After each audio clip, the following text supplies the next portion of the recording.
દાહોદ જિલ્લાના દેવગઢ બારિયા નગરપાલિકામાં ભાજપમાં મોટો રાજકીય ધમાકો સર્જાયો છે। નગરપાલિકાના અપક્ષ અને કોંગ્રેસના સભ્યો ઉપરાંત પ્રમુખ ધર્મેશ કલાલ વિરુદ્ધ આજે અવિશ્વાસની દરખાસ્ત પસાર થઈ છે।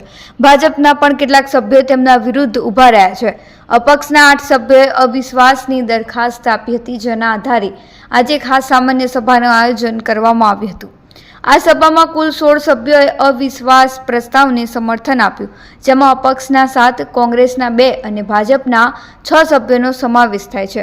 જ્યાં ભાજપ પાસે કુલ 13 સભ્યોની બહુમતી છે, ત્યાં પોતાના જ સભ્યોએ વ્હીપને અવગણીને પ્રમુખ વિરુદ્ધ મત આપતા ધર્મેશ કલાલની ખુરશી ખોવાઈ છે।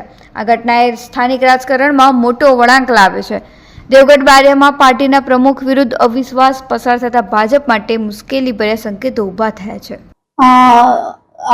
7/10 રોજ છે પ્રમુખ સામે અવિશ્વાસની દરખાસ્ત આવી હતી અને એમાં આજે 17/10 રોજ પ્રમુખે ખાસ સામાન્ય સભા બોલાવી હતી, જેમાં ટોટલ 24 સભ્યોમાંથી 22 સભ્યો હાજર હતા અને એમાં અવિશ્વાસની દરખાસ્ત સામે 16 જણાએ આંગળી ઊંચી કરી અને પોતાનો મત દર્શાવ્યો હતો અને 6 જણાએ અસમર્થનમાં મત આપ્યો હતો। એટલે ટોટલ 16 થી અવિશ્વાસની દરખાસ્ત આજની ખાસ સામાન્ય સભામાં પસાર થઈ છે।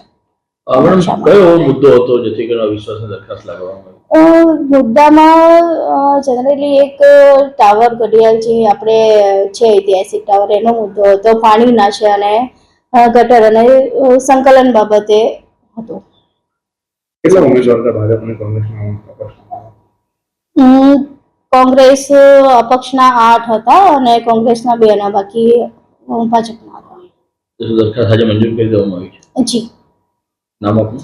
નીનામાં વૈશાલી, દેવગઢ બારિયા છે।